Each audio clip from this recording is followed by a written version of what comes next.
বাউল সম্রাট শাহ আব্দুল করিম বাংলার লোক সাহিত্যের এক অনবদ্য সৃষ্টি। বাউল সম্রাট শাহ আব্দুল করিমকে চেনেন না জানে না এমন মানুষ পাওয়া এই দেশে বিরল। তো আমি যেই জায়গায় আছি এটি হচ্ছে বাউল সম্রাট শাহ আব্দুল করিমের জন্মভূমি দিরাইর উজান দল, এবং উনার বিভিন্ন গানে উনি এই যে আমার পেছনে দেখছেন এই কালনী নদী, এই কালনী নদীর কথা উনি বারে বারে বলেছেন। তো বাউল সম্রাট শাহ আব্দুল করিমের 109তম জন্মবার্ষিকী উপলক্ষে তার বাড়িতেই উৎসবের আয়োজন করা হয়েছে। তো এই উৎসবের আগে আপনারা দেখছেন যে বিভিন্ন প্রত্যন্ত এলাকা থেকে মানুষজন এইভাবে করে ছুটে আসেন এবং ছুটে এসে তার বাড়ির যে তার যে সৃষ্টিকর্ম আছে সেগুলো দেখেন এবং নিজেরা নিজেদের মতো করে গান করেন। তো এভাবে এটি হচ্ছে তার বাড়ির একদম সাথে এবং কালনী নদীর একদম পাশেই হচ্ছে এখানে মানুষজন এসেছেন এবং যে যার মতন করে পারছেন ওনারা বসে নিজেদের মতন করে গান গাইছেন, বাউল আব্দুল করিমকে স্মরণ করছেন। তো এখানে অনেকেই এসেছেন, আমরা তাদের সাথে একটু কথা বলি। আমি আপনার সাথে একটু কথা বলি যে বাউল সম্রাট শাহ আব্দুল করিম সম্পর্কে আসলে আমরা যতটুকু জানি দেখেছি। তো আপনারা এই এলাকার আপনি সংবাদকর্মী, আপনি যদি একটু বলতেন। না, বাউল শাহ আব্দুল করিম তো মানুষের মুক্তি জন্য জীবনভর গান লিখেছেন। তার যেমন আন্দোলন সংগ্রামে তার গান যেমন আমাদেরকে প্রেরণা জুগিয়েছে, তেমনি তার যে আধ্যাত্মিক রচনা, প্রেম বিরহের যে কাব্য, এগুলো আমাদেরকে অনুপ্রাণিত করে, আমাদেরকে টানে এবং সহজ সরল জীবনের প্রতি আকৃষ্ট করে। যে কারণেই তো শাহ আব্দুল করিমের উৎসবগুলোতে সারা দেশের বিভিন্ন অঞ্চল থেকে মানুষজন ছুটে আসেন, তাকে খুঁজেন, তার যে জীবন দর্শন সৃষ্টিকর্ম সেটিকে অন্তরে ধারণ করার চেষ্টা করেন। আমরাও আসি, শহর থেকে আসি, শুধু গণমাধ্যম কর্মী হিসেবে নয়, শাহ আব্দুল করিমের একজন ভক্ত হিসেবে প্রতি বছরই আসার চেষ্টা করি। খুবই ভালো লাগে। ধন্যবাদ। আমরা উনি যেভাবে বলছিলেন যে বাউল সম্রাট শাহ আব্দুল করিমের এই জন্মোৎসবকে কিংবা বাউল সম্রাট শাহ আব্দুল করিমের সৃষ্টিকর্মকে দেখার জন্য প্রতি বছর দেশের বিভিন্ন প্রান্ত থেকে মানুষজন ছুটে আসেন এবং ছুটে এসে তার যে যে সৃষ্টিকর্ম আছে সেগুলি তারা তাদের মতো করে উপভোগ করেন, দেখে যান। তো আজকে জন্মোৎসবকে ঘিরে এখানে উৎসবের আয়োজন হয়েছে এবং সেই উৎসবের জন্য আসলে আমরা এখনো মূল যে ভেন্যু আছে সেখানে যাইনি। এটা হচ্ছে বাড়ির একদম পেছনে এবং কালনী নদীর একদম পারে, এবং এখানে মানুষজন এসে বিভিন্ন জায়গা থেকে এসেছেন। আমরা একটু একটু কথা বলি ওনার সাথে। আপনি কোথায় থেকে এসেছেন এবং আগেও এসেছিলেন কিনা, কেমন লাগছে? আমি এসেছি মূলত চট্টগ্রাম থেকে। আসলে বাংলাদেশের সাংস্কৃতিক জগতে যদি স্বশিক্ষিত কোনো দার্শনিক থাকে, তবে এই দার্শনিক 5 জনের মধ্যে এই আব্দুল করিম একজন। এবং তার গানগুলোতে এমন কিছু শব্দ ব্যবহার করা হয়েছে, আপনি জানেন কিনা জানি না, কিছুদিন আগে কিন্তু এখানে অস্ট্রেলিয়া থেকে পিএইচডি করতে এসছে শুধু এই শাহ আব্দুল করিমের উপরে। তো ওনার যে দর্শনটা, এই দর্শনটা মানব যে সৃষ্ট, সেটা অসাধারণ। ধন্যবাদ। উনি বলছিলেন যে এখানে বিভিন্ন দেশের মানুষজন এসে ওনাকে নিয়ে গবেষণা করছেন। আরেকজন আছেন, আপনি যদি একটু বলতেন যে আমরা যে আপনি কোথায় থেকে এসেছেন এবং বাউল সম্রাট শাহ আব্দুল করিমের গান শুনেছেন, এখন ওনার বাড়িতে এসে কেমন লাগছে? শাহ আব্দুল করিমের বাড়িতে আসা এটা অসাধারণ একটা অনুভূতি। আমি আসছি নেত্রকোনা থেকে।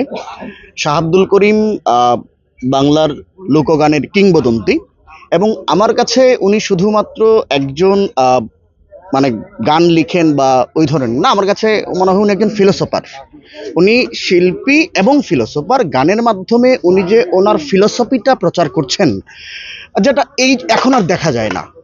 বর্তমান সময়ে শাহ আব্দুল করিম অনেক আগে লিখে গেছেন এবং দেখা গেল যে উনি তো এত হায়ার এডুকেটেড না, উনি স্বশিক্ষিত।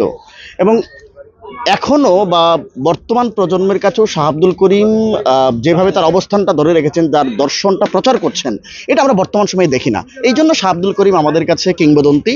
আর ওনার মাটিতে, এই পবিত্র ভূমিতে আসা, এটা আমার কাছে মানে এর চেয়ে ভালো অনুভূতি আর নেই। শুনছিলেন যারা এসেছেন এখানে, তারা বলছিলেন যে বাউল আব্দুল করিমের ওনার কেন উনি বিখ্যাত এবং ওনার যে যে ওনার যে লেখনী, ওনার যে সৃষ্টিকর্ম কোথায় কোন পর্যায়ে নিয়ে গেছে বাংলাদেশের লোকসাহিত্য, সেই বিষয়গুলো দেখানোর চেষ্টা করছি। আমি আরেকটু যদি আপনাদেরকে দেখানোর চেষ্টা করি, আমরা আপনাদেরকে এতক্ষণ বলার চেষ্টা করছিলাম শাহ আব্দুল করিম সম্পর্কে। তো এখন আমাদের সাথে আছেন শাহ আব্দুল করিমের একমাত্র ছেলে শাহ নূরজালাল। তো শাহ নূরজালাল, আমরা দেখছি প্রতি বছরই আপনি এই অনুষ্ঠানটি করেন। তো এবছর আপনাদের কি চাওয়া সরকারের কাছে কিংবা যারা আছেন প্রশাসনের কাছে? অনুষ্ঠান সেই ধারাবাহিকতায় চলে আসছে 2006 সাল থেকে। সরকারের কাছে আমাদের চাওয়া এটাই যে অনুষ্ঠান উপলক্ষে অত লোকজন আসে, এরা সুন্দরভাবে থাকা খাওয়ার মতো একটা সুযোগ সুবিধা নেই। সরকার যদি একটু সুদৃষ্টি কামনা করে এখানে একটা কোনো স্থাপনা করে দেওয়া হয়, তাহলে মানুষ আসলে থাকতে পারে, কারণ আমার তো থাকা মতো কোনো ব্যবস্থা নাই। দেশের বিভিন্ন অঞ্চল থেকে যখন মানুষরা আসে, তখন যদি এই একাডেমি হয়, একাডেমিতে এখানে অনেক কিছু মানুষ বাবার সম্বন্ধে জানতে পারবে, এবং গবেষণা কেন্দ্র যদি হয়, তাহলে বাবার গানগুলা নিয়ে এখনো তো ওনার সরাসরি শিষ্যরা বেঁচে আছে, গানের একটা ব্যাখ্যা দিতে পারে, বুঝাইতে পারে যারা বাবার সঙ্গ করছে। মানে সারা বছরই তো আব্দুল করিমের বাড়িতে মানুষজন আসেন, তাদেরকে আপনারা রাখার এই ব্যবস্থাটাই চাইছেন? সারা বছরই ডেইলি 100-200 মানুষ আসলে যে এখানে বসবে, বসে এক কাপ চা দিমু বা এক রাত থাকতে চাইলে থাকার মতো কোনো সুযোগ সুবিধা নাই। যেমন চিটাগাং থেকে আসলেন ডক্টর শেখ সাদি বাবাকে নিয়ে উনি গবেষণা করেন, উনার নতুন বউ নিয়ে আসলেন, এখানে 2-1 দিন থাকবেন, শাহ আব্দুল করিমের স্মৃতি বিজড়িত এলাকা ঘুরে দেখবেন। কিন্তু বিশিষ্টজনরা, আমাদের যারা ভক্ত ময়দান আছে, এরা তো দুঃখে কষ্টে থাকে, কিন্তু বিশিষ্টজনরা আসলে তো এক রাত্র থাকতে হলে একটা বাথরুম সহ একটা রুমের দরকার, সেই ব্যবস্থা নাই। তাই সরকারের কাছে আমার এটাই অনুরোধ যে শাহ আব্দুল করিমের দিকে যেন একটু সুদৃষ্টি দেওয়া হয়। যেটা বলছিলেন উনি, যে এই অঞ্চলে যারা আসেন এবং শাহ আব্দুল করিমকে ভালোবেসে যারা এই অঞ্চলে আসেন, তার যে স্মৃতি বিজড়িত বাড়ি আছে, জাদুঘর আছে দেখার জন্য, আসলে এখানে তিনি বলছিলেন যে থাকার যে ব্যবস্থাটা, বা এখানে যেহেতু দুর্গম, আমরা প্রথমেই বলছিলাম এটি একটি দুর্গম এলাকা, এবং এই দুর্গম এলাকায় মানুষজন তখনই আসতে পারতেন না। এখন 2025 সালেও এখানে আসতে হিমশিম খেতে হয়, বর্ষাকালে নৌকার ব্যবস্থা করতে হয়। তো আমি যদি আপনাদেরকে দেখাতে চাই, এটি হচ্ছে শাহ আব্দুল করিমের মূল ঘর, এবং এখন আগে একরকম ছিল, এখন কিছুটা এটাকে একটু উন্নত করা হয়েছে, কিন্তু মূলত এই ঘরটিতেই এখানেই আব্দুল করিম থাকতেন। এবং এই যে বিছানাটা আছে, এই যে দেখছেন মানুষজন দূর থেকে আসছেন, তার মতন করে ছবি তুলছেন, এই যে এটা হচ্ছে শাহ আব্দুল করিমের মূল বিছানা, যেখানে উনি ঘুমাতেন। তো তারা এখানে একটু যে এটাকে তারা এইভাবেই রেখেছেন এখন পর্যন্ত। আমরা গত কয়েক বছর ধরে দেখছি তারা এই যে যে যে যে ওনার যে বিছানাটি আছে সেটাকে তারা সংরক্ষণ করেছেন এভাবে শাহ আব্দুল করিমের ছবি দিয়ে। তো আমরা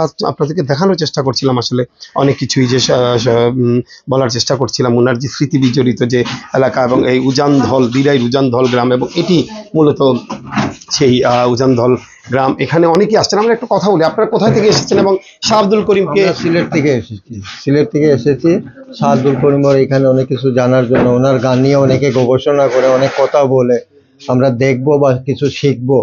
তাই এখানে আমরা বিশেষ করে বলবো সরকারকে একটু সুদৃষ্টি দেওয়ার জন্য, কেন এখানে আসার পরে পর্যটন লোকরা কোনো বাসস্থান নাই, থাকা খাওয়ার একটা ব্যবস্থা করার জন্য এটাই আমাদের আশা ও প্রত্যাশা নিয়ে আমরা এই আশাটাই করবো আর কি, বিশেষ করে। হ্যাঁ, শুনছিলেন একজন বলছেন যে আসলে প্রতি বছর ওনারা এখানে আসেন, এবং যে শাহ আব্দুল করিমকে নিয়ে যাতে আরেকটু ভাবা হয়, সরকার যেন আরেকটু ভেবে থাকেন। তো আমরা আপনার সাথে আরো ঘুরে ঘুরে দেখাতে চাই। আমরা আপনাদেরকে এতক্ষণ বলার চেষ্টা করছিলাম শাহ আব্দুল করিম সম্পর্কে। তো এখন আমাদের সাথে আছেন শাহ আব্দুল করিমের একমাত্র ছেলে শাহ নূরজালাল। তো শাহ নূরজালাল, আমরা দেখছি প্রতি বছরই আপনি এই অনুষ্ঠানটি করেন, তো এবছর আপনাদের কি চাওয়া সরকারের কাছে কিংবা যারা আছেন প্রশাসনের কাছে? অনুষ্ঠান সেই ধারাবাহিকতায় চলে আসছে 2006 সাল থেকে। সরকারের কাছে আমাদের চাওয়া এটাই যে অনুষ্ঠান উপলক্ষে অত লোকজন আসে, এরা সুন্দরভাবে থাকা খাওয়ার মতো একটা সুযোগ সুবিধা নেই। সরকার যদি একটু সুদৃষ্টি কামনা করে এখানে একটা কোনো স্থাপনা করে দেওয়া হয়, তাহলে মানুষ আসলে থাকতে পারে, কারণ আমার তো থাকা মতো কোনো ব্যবস্থা নাই। দেশের বিভিন্ন অঞ্চল থেকে যখন মানুষরা আসে, তখন যদি এই একাডেমি হয়, একাডেমিতে এখানে অনেক কিছু মানুষ বাবার সম্বন্ধে জানতে পারবে, এবং গবেষণা কেন্দ্র যদি হয়, তাহলে বাবার গানগুলা নিয়ে এখনো তো ওনার সরাসরি শিষ্যরা বেঁচে আছে, গানের একটা ব্যাখ্যা দিতে পারে, বুঝাইতে পারে যারা বাবার সঙ্গ করছে। মানে সারা বছরই তো আব্দুল করিমের বাড়িতে মানুষজন আসেন, তাদেরকে আপনারা রাখার এই ব্যবস্থাটাই চাইছেন? সারা বছরই ডেইলি 100-200 মানুষ আসলে যে এখানে বসবে, বসে এক কাপ চা দিমু বা এক রাত থাকতে চাইলে থাকার মতো কোনো সুযোগ সুবিধা নাই। যেমন চিটাগাং থেকে আসলেন ডক্টর শেখ সাদি বাবাকে নিয়ে উনি গবেষণা করেন, উনার নতুন বউ নিয়ে আসলেন, এখানে 2-1 দিন থাকবেন, শাহ আব্দুল করিমের স্মৃতি বিজড়িত এলাকা ঘুরে দেখবেন। কিন্তু বিশিষ্টজনরা, আমাদের যারা ভক্ত ময়দান আছে, এরা তো দুঃখে কষ্টে থাকে, কিন্তু বিশিষ্টজনরা আসলে তো এক রাত্র থাকতে হলে একটা বাথরুম সহ একটা রুমের দরকার, সেই ব্যবস্থা নাই। তাই সরকারের কাছে আমার এটাই অনুরোধ যে শাহ আব্দুল করিমের দিকে যেন একটু সুদৃষ্টি দেওয়া হয়। যেটা বলছিলেন উনি যে এই অঞ্চলে যারা আসেন এবং শাহ আব্দুল করিমকে ভালোবেসে যারা এই অঞ্চলে আসেন, তার যে স্মৃতি বিজড়িত বাড়ি আছে, জাদুঘর আছে দেখার জন্য, আসলে এখানে তিনি বলছিলেন যে থাকার যে ব্যবস্থাটা, বা এখানে যেহেতু দুর্গম, আমরা প্রথমেই বলছিলাম এটি একটি দুর্গম এলাকা, এবং এই দুর্গম এলাকায় মানুষজন তখনই আসতে পারতেন না। এখন 2025 সালেও এখানে আসতে হিমশিম খেতে হয়, বর্ষাকালে নৌকার ব্যবস্থা করতে হয়। তো আমি যদি আপনাদেরকে দেখাতে চাই, এটি হচ্ছে শাহ আব্দুল করিমের মূল ঘর, এবং এখন আগে একরকম ছিল, এখন কিছুটা এটাকে একটু উন্নত করা হয়েছে, কিন্তু মূলত এই ঘরটিতেই এখানেই আব্দুল করিম থাকতেন। এবং এই যে বিছানাটা আছে, এই যে দেখছেন মানুষজন দূর থেকে আসছেন, তার মতন করে ছবি তুলছেন, এই যে এটা হচ্ছে শাহ আব্দুল করিমের মূল বিছানা, যেখানে উনি ঘুমাতেন। তো তারা এখানে একটু যে এটাকে তারা এইভাবেই রেখেছেন এখন পর্যন্ত। আমরা গত কয়েক বছর ধরে দেখছি তারা এই যে যে যে যে ওনার যে বিছানাটি আছে সেটাকে তারা সংরক্ষণ করেছেন এভাবে শাহ আব্দুল করিমের ছবি দিয়ে। তো আমরা আপনাদেরকে দেখানোর চেষ্টা করছিলাম আসলে অনেক কিছুই, যে বলার চেষ্টা করছিলাম ওনার যে স্মৃতি বিজড়িত যে এলাকা, এবং এই উজানধল, দিরাইর উজানধল গ্রাম, এবং এটি মূলত সেই উজানধল গ্রাম। এখানে অনেকেই আসছেন। আমরা একটু কথা বলি, আপনারা কোথায় থেকে এসেছেন এবং শাহ আব্দুল করিমকে? আমরা সিলেট থেকে এসেছি শাহ আব্দুল করিমের এখানে অনেক কিছু জানার জন্য। ওনার গান নিয়ে অনেকে গবেষণা করে, অনেক কথা বলে, আমরা দেখবো বা কিছু শিখবো। তাই এখানে আমরা বিশেষ করে বলবো সরকারকে একটু সুদৃষ্টি দেওয়ার জন্য। কেন এখানে আসার পরে পর্যটন লোকরা কোনো বাসস্থান নাই, থাকা খাওয়ার একটা ব্যবস্থা করার জন্য এটাই আমাদের আশা ও প্রত্যাশা নিয়ে আমরা এই আশাটাই করবো আর কি, বিশেষ করে। হ্যাঁ, শুনছিলেন একজন বলছেন যে আসলে প্রতি বছর ওনারা এখানে আসেন, এবং যে শাহ আব্দুল করিমকে নিয়ে যাতে আরেকটু ভাবা হয়, সরকার যেন আরেকটু ভেবে থাকেন। তো আমরা আপনার সাথে আরও ঘুরে ঘুরে দেখাতে চাই।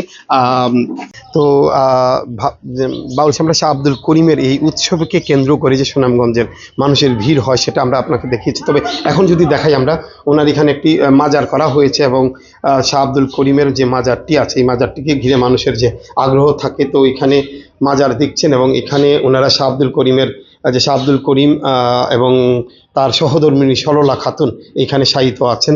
তো এই হচ্ছে মাজারকে কেন্দ্র করে আসলে এখানে ভক্তরা আসেন, এসে একটু এখানে কিছুক্ষণ বসে যান, বসে যারা বাউল সম্রাট শাহ আব্দুল করিমকে ভালোবাসেন তারা এখানে একবার এসে দেখে যান। এই ভেতরটা আমরা আপনাদেরকে সেটিও দেখানোর চেষ্টা করছি। তো এটি হচ্ছে এই যে এভাবে করে রাখা হয়েছে বাউল সম্রাট শাহ আব্দুল করিম, জন্ম 25 ফেব্রুয়ারি 1916 এবং মৃত্যু 12 সেপ্টেম্বর 2009 সালে। এবং ওনার সহধর্মিণী আছেন, আপনি অনেক গানের মধ্যে বাউল সম্রাট শাহ আব্দুল করিম সরলার কথা বলে গেছেন, তার সহধর্মিণীর কথা, যে সরলা, সরল তুমি শান্ত তুমি নূরের পুতুলা, সরল জানিয়া নাম রাখি সরলা। তো এই ছিল শাহ আব্দুল করিমের তার সহধর্মিণীকে নিয়ে। আমরা আপনাদেরকে আরও দেখাতে চাই, আরও দেখানোর চেষ্টা। বাউল সম্রাট শাহ আব্দুল করিমের সৃষ্টিকর্ম নিয়ে এখানে একটি জাদুঘরও করা হয়েছে, আমরা সেটি আপনাদেরকে দেখানোর চেষ্টা করছি। এখানে বিভিন্ন সময়ে যারা আসেন তারা এখানে এসে টিকিট কেটে এই মিউজিয়ামটি দেখেন। তো আমি আপনাদেরকে ভেতরে দেখানোর চেষ্টা করছি। এখানে আমার ক্যামেরা পার্সন আছেন, এই আমরা যদি দেখাতে চাই যে ওনার এখানে যে সৃষ্টিকর্ম আছে এবং ওনার যে ব্যবহৃত জিনিসপত্র আছে সেগুলি এখানে রাখা আছে। এখানে যে বাউল সম্রাট শাহ আব্দুল করিমের এখানে বসার চেয়ার, হুইল চেয়ার এবং ওনার বিছানা, এবং আমরা যদি দেখাতে চাই যে উনি যে পাসপোর্টটি ব্যবহার করতেন বিভিন্ন দেশে যাওয়া আসার জন্য, সেই পাসপোর্ট রাখা আছে। ওনার হাতে লেখা যে ডায়েরি আছে, সেই ডায়েরিতে গান যে রাখা হয়েছে, সেই গানের ডায়েরিটা এখানে রাখা আছে। উনি যে চশমা পরতেন, উনি মোবাইল ফোনটি ব্যবহার করতেন, ওনার যে হাত ঘড়ি সেগুলিও এখানে রাখা হয়েছে। তো মূলত এই যে এখানে তবলা আছে, এখানে বেহালা আছে, দোতারা আছে, ঢোল আছে। বাউল সম্রাট মূলত বাউল সম্রাট শাহ আব্দুল করিমের যে ব্যবহৃত যে বাদ্যযন্ত্র আছে সেগুলো এখানে রাখা হয়েছে। আমি আপনাদেরকে আরেকটু দেখাতে চাই, এখানে অনেক মানুষ আসেন বিভিন্ন সময়ে, ওনারা এসে ওনার এইগুলি দেখে যান এবং সৃষ্টিকর্মগুলি দেখে বিস্মিত হন। আমরা যাদের সাথে কথা বলেছি যে উনি বাংলাদেশের যে লোকসাহিত্যকে যে সমৃদ্ধ করেছেন, সেই সমৃদ্ধর ভান্ডার হিসেবে ওনাকে দেখছেন, এবং বাংলাদেশের যে কজন গবেষক আছেন, লোককবি আছেন, তাদের মধ্যে ওনাকে অন্যতম এবং প্রধান হিসেবে তারা দেখছেন। তো আসলে মূলত প্রতি বছর এখানে যে উৎসব করা হয় ওনার জন্ম এবং মৃত্যুকে কেন্দ্র করে, তো সেই জন্ম এবং মৃত্যুকে ঘিরে কেন্দ্র করে যে উৎসব করা হয়, যে অনুষ্ঠান করা হয়, সেই অনুষ্ঠানেই এই দেশের বিভিন্ন এলাকা থেকে, এবং আমরা যতটুকু এবার দেখতে পেরেছি যে বিদেশ থেকেও মানুষজন এসে বাউল সম্রাট শাহ আব্দুল করিমের এই বাড়িঘর দেখে যান, এবং ওনাকে নিয়ে যারা গবেষণা করেন, ওনার সৃষ্টিকর্ম নিয়ে যারা পিএইচডি করছেন, তারা এখানে ছুটে আসেন। তো এখানে আরও ওনার যে ক্রেস্টগুলি আছে, বিভিন্ন সময় উনি জীবিত থাকাকালীন এবং মৃত্যুর পরবর্তী যে সম্মাননাগুলো আছে, সেগুলি এখানে স্থান পেয়েছে। আমরা এবার আপনাদেরকে একটু মাঠে নিয়ে যেতে চাই, এবং এখানে যে মাঠে মেলা বসা হয়, এই এই এই উৎসবকে কেন্দ্র করে মেলার আয়োজন করা হয়, সেখানে আমি আপনাদেরকে নিয়ে যেতে চাই। তবে এখানে অনেক মানুষই আছেন, বাইরে অবস্থা করছেন, আমরা ওনারা এসে ঢুকবেন। এখানে আমরা এখন বাইরে চলে যাব এবং মাঠে নিয়ে যেতে চাই, মাঠে নিয়ে আপনাদেরকে সেখানে মেলা বসে, সেই মেলাও দেখাতে চাই। প্রতি বছর এই উৎসবকে কেন্দ্র করে এই উজানদল যে গ্রাম আছে, সেই গ্রামের মাঠে এখানে মেলা বসে, এবং এই মেলাকে কেন্দ্র করে কিন্তু পুরো কয়েকটি গ্রাম থেকে এই মেলায় মানুষজন আসেন। এবং আমরা যতটুকু খবর পেয়েছি, এখানে যারা গ্রামের যারা দূর দূরান্তের যে আত্মীয় স্বজন আছেন, তারাও এখানে এসে ভিড় করেন। মেলাকে কেন্দ্র করে এই গ্রামের মানুষজন উৎসবে মেতে উঠেন। তাদের যারা আত্মীয় স্বজন বাহিরে থাকেন, যাদের আত্মীয় স্বজন যেই প্রান্তেই থাকেন, এই উৎসবকে কেন্দ্র করে পুরো গ্রামে মূলত উৎসব ছড়িয়ে পড়ে, এবং তারা 2-3 দিন আত্মীয় স্বজনের বাড়িতে আসেন, বেড়ান, খাওয়া দাওয়া করেন, আনন্দ ফুর্তি করেন। তবে এই মেলাকে কেন্দ্র করে যে আমরা এই উৎসবকে কেন্দ্র করে এখানে যে মেলা বসে, সেই মেলাটি আপনাদেরকে দেখানোর চেষ্টা করছি। এবং এখানে যারা স্থানীয়রা আছেন, শিশুরা আছে, তারা উৎসবে মেতে ওঠেন। তাদের পছন্দের যে গ্রামীণ যে মেলাটি আছে, সেই মেলায় এসে পছন্দের জিনিসপত্র তারা কেনেন। এখানে আমরা একজন যদি কথা বলি, আচ্ছা আপনার সাথে একটু কথা বলি যে এইখানে মেলাকে কেন্দ্র করে মানুষজন কতটুকু আগ্রহী এবং আপনাদের এই জিনিসপত্র কিনছে কিনা? কিনতেছে তো মানুষে, জিনিসগুলা কিনতেছে, গেছে জিনিস কিনতেছে। আগ্রহ কেমন? আগ্রহ আছে মানুষের আগ্রহ আছে। ওনারা যেমনটি বলছেন যে মানুষের আগ্রহ আছে এই মেলাকে কেন্দ্র করে, এবং মানুষজন কিনছেন। আমরা স্থানীয়দের সাথে যদি কথা বলি, উনি এখানে আরেকজন আছে মেলার আছেন, মানুষজন আসলে কি কিনেন, মানে মানুষের বাচ্চাদের না বড়দের আগ্রহ বেশি? সবকিছু কিনতেছে, বাচ্চাদের কিনতেছে, বড়দের কিনতেছে, বেশি অংশ খেলনাগুলো চলে বেশি। আমরা যেমনটি বলছিলাম যে এখানে আসলে উৎসবে মেতে ওঠেন, এবং এখানে খাবারের দোকান বসে, যে বিভিন্ন স্টল বসে। এখানে যারা গ্রামের মানুষ আছেন, তাদের সন্তানদেরকে নিয়ে এই মেলাতে আসেন। আমরা এখানে একজন স্থানীয় সাথে কথা বলি, আপনার সাথে একটু কথা বলি। ছেলের জন্য মেলা থেকে কি কি কিনলেন? এই তো চশমা, মিষ্টি, গাড়ি। ও যেটা বলছিলেন যে ওনারা যেখানে মিষ্টির প্রচলন আছে, সামনে মিষ্টির দোকানও এখানে বসে। আমরা এটাই দেখানোর চেষ্টা করছি। এটা একটি কিন্তু গ্রামীণ মাঠ, এবং এই মাঠে প্রতি বছরই এই মেলাকে ঘিরে এইখানে উৎসবকে ঘিরে এখানে মেলা বসে, এবং এই মেলাতে হরেক রকমের জিনিস নিয়ে এসে বসেন, কারণ তারা জানেন দূর দূরান্তের যে গ্রামগুলি আছে, সেই গ্রাম থেকেও মানুষজন এখানে ছুটে আসেন। এই যে দেখুন, আমরা যদি দেখাতে চাই, মিষ্টি এখানে কেজি হিসাবে বিক্রি হয়। এখানে মিষ্টির চাহিদা কেজি হিসেবে বিক্রি হয়। আপনার বাড়ি কোথায় এবং কি কিনছেন? আমার বাড়ি হইল উসমানীনগর থানা। এখানে আমরা আইছি এই শাহ আব্দুল করিমর মিলন মেলা দেখার জন্য আসছি। এই তো মিষ্টি কিনেছেন? মিষ্টি দাম জিজ্ঞা করতেছি, উনি বলতেছে 200 টাকা কেজি। ওখানে আমরা দেখতেছি যে এটা সানার মিষ্টি না মিষ্টি কেমন আছে, ওইটা জানতেছি, খাইয়া বুঝতেছি আর কি। খারাপ না, ভালো আছে মোটামুটি। হ্যাঁ, তো আপনারা দেখছেন এখানে কেজির দরে, মূলত এই যে কেজির দরে মিষ্টি বিক্রি হচ্ছে, ওনারা কেজির দরে মিষ্টি বিক্রি করছেন। আমরা আপনাদেরকে দেখাতেছি, সামনে আরো আছেন। এই যে এখানে অনেকগুলি দোকান বসেছে, এবং কেজির দরে ওনারা কেজিতে করে দাড়ি পাল্লা দিয়ে মিষ্টি বিক্রি করেন। মিষ্টি কত কেজি? 200 টাকা কেজি। কেজি মানে কেজি দিয়ে? আচ্ছা, দাড়ি পাল্লা দিয়ে?